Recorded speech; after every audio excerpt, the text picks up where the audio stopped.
Hi, everyone. Welcome to Chapter 20 of The Secret Adversary by Agatha Christie.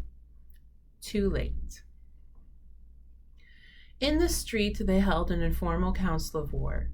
Sir James had drawn a watch from his pocket. The boat train to Holyhead stops at Chester at 12:14. If you start at once, I think you can catch the connection. Tommy looked up, puzzled. Is there any need to hurry, sir? Today is only the 24th. I guess it's always well to get up early in the morning, said Julius before the lawyer had time to reply. We'll make tracks for the depot right away. A little frown had settled on Sir James's brow. I wish I could come with you. I am due to speak at a meeting at 2:00. It is unfortunate. The reluctance in his tone was very evident. It was clear, on the other hand, that Julius was easily disposed to put up with the loss of the other's company. I guess there's nothing complicated about this deal, he remarked. Just a game of hide and seek, that's all. I hope so, said Sir James. Sure thing. What else could it be? You are still young, Mr. Hersheimer. At my age, you will probably have learnt one lesson. Never underestimate your adversary. The gravity of his tone impressed Tommy, but had little effect upon Julius.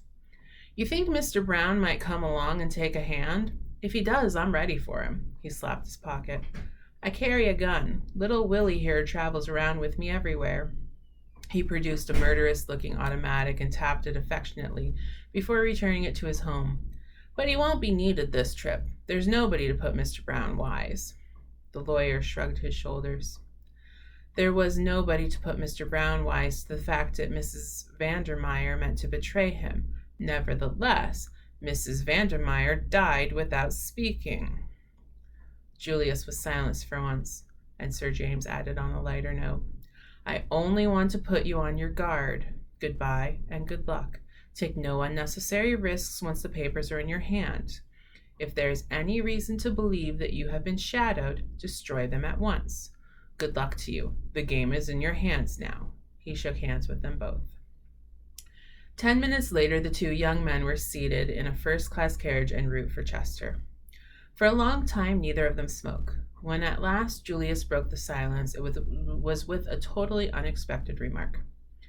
Say, he observed thoughtfully, did you ever make a darned fool of yourself over a girl's face? Tommy, after a moment's astonishment, searched his mind. Can't say I have, he replied at last. Not that I can recollect anyhow. Why? Because for the last 2 months I've been making a sentimental idiot of myself over Jane. First moment I clapped eyes on her photograph, my heart did all the usual stunts you read about in novels. I guess I'm ashamed to admit it, but I came over here determined to find her and fix it all up and take her back as Mrs. Julius P. Hersheimer. Oh, said Tommy, amazed. Julius uncrossed his legs brusquely and continued. Just shows what an almighty fool a man can make of himself. Oh, look at the girl in the flesh, and I was cured. Feeling more tongue-tied than ever, Tommy ejaculated, oh, again. No disparagement to Jane, mind you, continued the other. She's a real nice girl, and some fellow will fall in love with her right away. I thought her a very good-looking girl, said Tommy, finding his tongue. Sure she is, but she's not like her photo one bit. At least I suppose she is in a way. Must be, because I recognized her right off. If I'd seen her in a crowd, I'd have said, there's a girl whose face I know, right away without any hesitation. But there was something about that photo. Julius shook his head and heaved a sigh. I guess romance is a mighty queer thing. It must be, said Tommy coldly, if you can come over here in love with one girl and propose to another within a fortnight. Julius had the grace to look discomposed. Well, you see, I got sort of a tired feeling that I'd never find Jane, and that it was all plumb foolishness anyway. And then, oh well, the French, for instance, are much more sensible in the way they look at things. They keep romance and marriage apart. Tommy flushed. Well, I'm damned if that's... Julius hastened to interrupt. Say now, don't be hasty. I don't mean what you mean. I take it Americans have a higher opinion of morality than you have even. What I meant was that the French set about marriage in a business-like way. Find two people who are suited to one another, look after the money affairs, and see the whole thing practically and in a business-like spirit. If you ask me, said Tommy, we're all too damned businesslike nowadays. We're all saying, will it pay? The men are bad enough and the girls are worse. Cool down, son. Don't get so heated. I feel heated, said Tommy. Julius looked at him and judged it wise to say no more. However, Tommy had plenty of time to cool down before they reached Holyhead, and the cheerful grin had returned to his countenance as they alighted at their destination. After consultation and with the aid of a road map, they were fairly well agreed as to directions and were able to hire a taxi without more ado. And the drive out on the road leading to Treader Bay. They instructed the man to go slowly and watch narrowly so as not to miss the path. They came to it not long after leaving the town, and Tommy stopped the car promptly, asked in a casual tone whether the path led down to the sea, and hearing it did, paid off the man in handsome style. A moment later, the taxi was slowly chugging back to Holyhead. Tommy and Julius watched it out of sight and then turned to the narrow path. It's the right one, I suppose? Asked Tommy doubtfully. There might simply be heaps along here. Sure it is. Look at the gorse. Remember what Jane said? Tommy looked at the swelling hedges of golden blossom which bordered the path on either side and was convinced. They went down single file, Julius leading. Twice Tommy turned his head uneasily. Julius looked back. What is it? I don't know. I've got the wind up somehow. Keep fancying there's someone following us.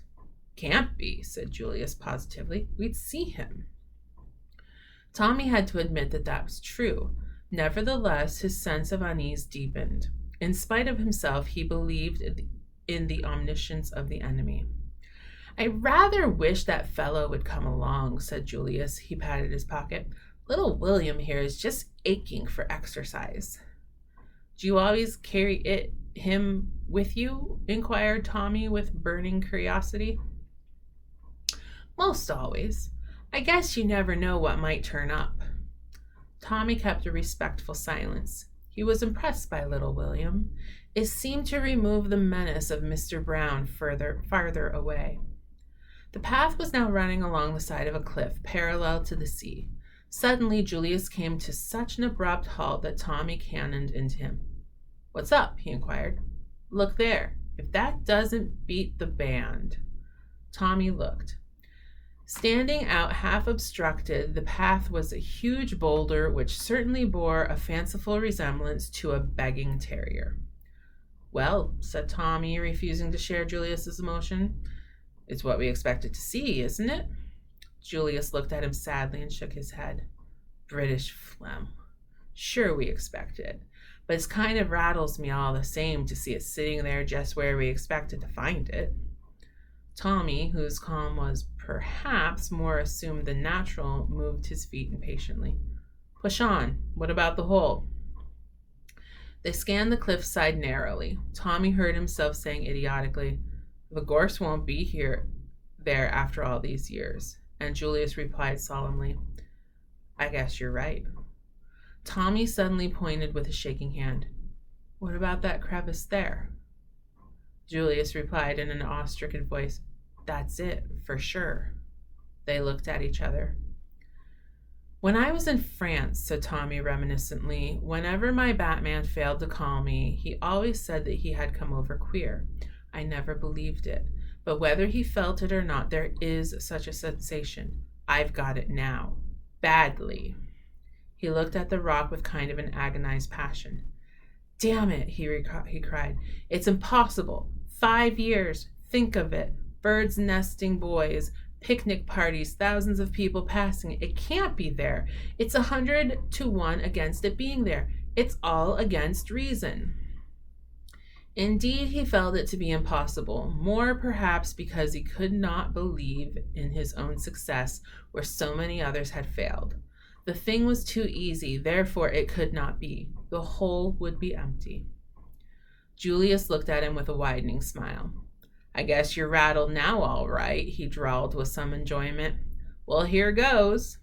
He thrust his hand into the crevice and made a slight grimace. It's a tight fit. Jane's hand must be a few sizes smaller than mine. I don't feel anything now. Say, what's this?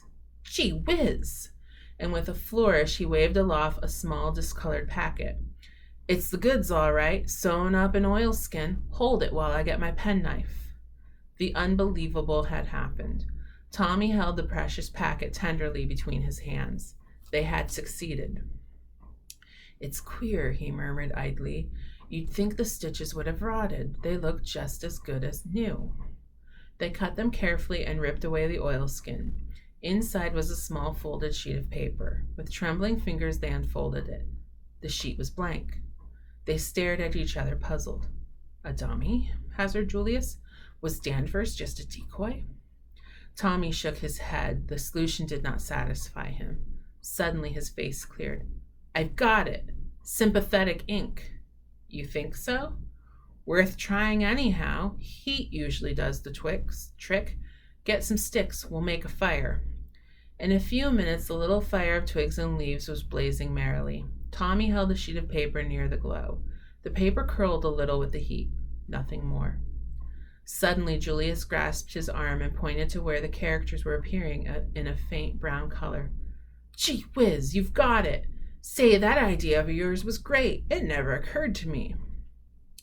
Tommy held the paper in a position with some minutes longer until he judged the heat had done its work. Then he withdrew it. A moment later, he uttered a cry.